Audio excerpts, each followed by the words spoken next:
आज का दिन भारतीय न्यायिक प्रणाली के इतिहास में सुनहरे अक्षरों में दर्ज हो गया है, जब देश की सर्वोच्च अदालत ने केशवानंद भारती बनाम केरल राज्य मामले में अहम निर्णय दिया है। 24 अप्रैल 1973 एक ऐसी तारीख जिसे इतिहास में मूल संरचना सिद्धांत को निर्धारित करने के रूप में दर्ज किया जाएगा, जिसने भारत में संवैधानिक परिदृश्य को परिवर्तित कर दिया। भारतीय संविधान बुनियादी कानून का शासन, विश्व में किसी भी संप्रभु राष्ट्र का सबसे लंबा संविधान। क्या संसद इस भारतीय संविधान को अबाधित रूप से बदल सकती है? क्या यह संविधान की किसी भाग को इस स्तर तक बदल, संशोधित या निरस्त कर सकती है जिससे सभी जरूरी अधिकार समाप्त हो जाएं?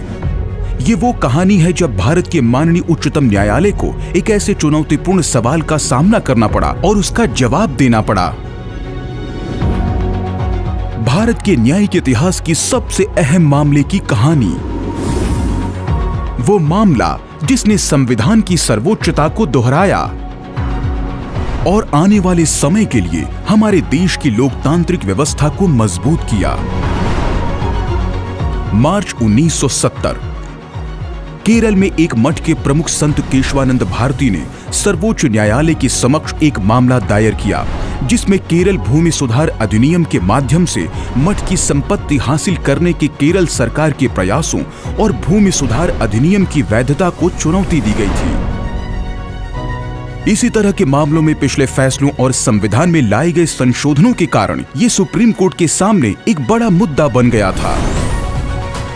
मामले की गंभीरता को देखते हुए सुप्रीम कोर्ट के इतिहास में अब तक की सबसे बड़ी 13 जजों की पीठ इस मामले का फैसला करने के लिए बैठी। इस मामले में कई वरिष्ठ वकीलों ने सहायता की।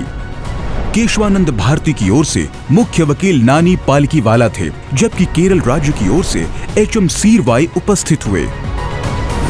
भारत के तत्कालीन अटॉर्नी जनरल निरेंडे भारत संघ की ओर से उपस्थित हुए। 31 अक्टूबर 1972 इस मामले में बहस शुरू हुई और 5 महीनों में 69 दिनों तक चली सुनवाई के बाद आखिरकार 11 न्यायमूर्तियों ने अपने विचारों के साथ अलग अलग फैसला लिखा। 24 अप्रैल 1973 को सुप्रीम कोर्ट ने केशवानंद भारती मामले में 703 पन्नों में विस्तृत फैसला सुनाया।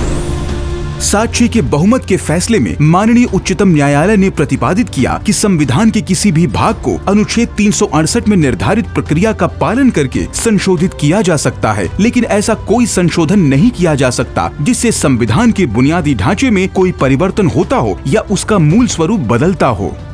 इस फैसले को बुनियादी संरचना सिद्धांत के रूप में जाना जाता है, जो ये सुनिश्चित करता है कि देश में संविधान सर्वोच्च है और उन बुनियादी मूल्यों और सिद्धांतों की रक्षा करता है जिन पर भारतीय राज्य की स्थापना हुई है। इस फैसले में ये भी कहा गया कि मौलिक अधिकार और नीति निदेशक सिद्धांत मिलकर संविधान का मूल बनाते हैं और इन्हें सामंजस्यपूर्ण ढंग से समझने की जरूरत है।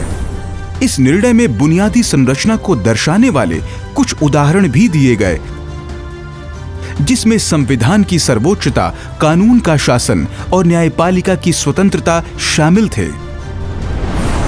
पिछले 50 वर्षों में इस सिद्धांत ने यह सुनिश्चित किया है कि संविधान एक जीवंत दस्तावेज बना रहे और अपने मौलिक मूल्यों और सिद्धांतों को बरकरार रखने के साथ साथ बदलते समय के हिसाब से अपने आप को ढाल सके।